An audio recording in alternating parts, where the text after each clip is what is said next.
ಮನಸ್ಸು ಇರುವುದರಿಂದ ಆ ಸ್ತ್ರೀ ಆ ಯೋಸಪ್ಪನ ಹೆಂಗಾಗಿದ್ದನು, ಸುಂದರನಾಗಿದ್ದನು.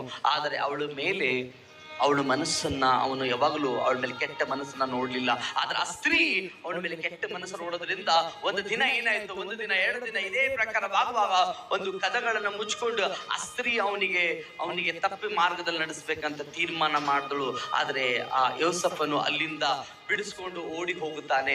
ಆದ್ರೆ ಈಗ ನಾನು ಈ ವಾಕ್ಯದ ಅರ್ಥ ಏನಿದೆ ಅಂದ್ರೆ, ಕೆಲವು ಸಮಯ ತಪ್ಪನ್ನ ಸಿಚುವೇಶನ್ ನಮ್ಮ ಎದುರುಗಡೆ ಬಂದಿರ್ತದೆ. ಕೆಲವು ಸುಳ್ಳು ಮಾತುಗಳು ನಮ್ಮ ಎದುರುಗಡೆ ಆಡಬೇಕಂತ ಮಜಬೂರಾಗಿರ್ತೀವಿ. ಕೆಲವು ಸಮಯದಲ್ಲಿ ನಮಗೆ ಸಿಟ್ಟಿನ ಬರೋದು ಅವಶ್ಯಕತೆ ಆಗಿರ್ತದೆ. ಅದನ್ನ ಯಾವುದೋ ಮಾತುಗಳು ಎದುರು ಆಡಿರ್ತಾರೆ, ಅದನ್ನ ಆ ಶಬ್ದ ನಾವು ಬಿಟ್ಬಿಡ್ತೀವಿ, ಅದು ಮಾತುಗಳಿಂದ ಆಡುತ್ತಲೆ.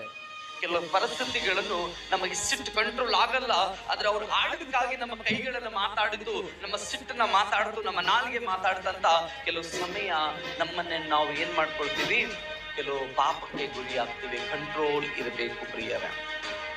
ಇದು ಈ ವಾಕ್ಯ ಅರ್ಥ ಏನಿದೆ, ಕನಿಕರ ಕರುಣೆ ನಮ್ಮಲ್ಲಿ ಇರೋದಾದರೆ ಎಲ್ಲಾ ಕಂಟ್ರೋಲ್ ಆಗ್ತದೆ. ಯಾವಾಗ ನಮ್ಮ ಒಳಗಡೆ ಇನ್ನೊಬ್ಬರ ಬಗ್ಗೆ ಕನಿಕರ ಕರುಣೆನೇ ಇಲ್ಲ, ಅವ್ರು ಏನ್ ಮಾಡಿದ್ರು ಇಷ್ಟ ಆಗಲ್ಲ, ಸಡನ್ ಅಂತ ಆಕ್ಷನ್ ತಗೊಂಡ್ಬಿಡ್ತೀವಿ. ಯಾವಾಗ ತಪ್ಪನ್ನ ಒಂದೇ ಸಲ ನೋಡಿ ಅಲ್ಲ, ಅದು ಅತಿ ಹಲವಾರು ತಪ್ಪುಗಳು ಆದ್ಮೇಲೆ ನಾವು ಆಕ್ಷನ್ ತಗೋಬೇಕು. ಆದ್ರೆ ಸಡನ್ ಅಂತ ತೀರ್ಮಾನ ತಗೊಳ್ಳೋದು ತಪ್ಪು.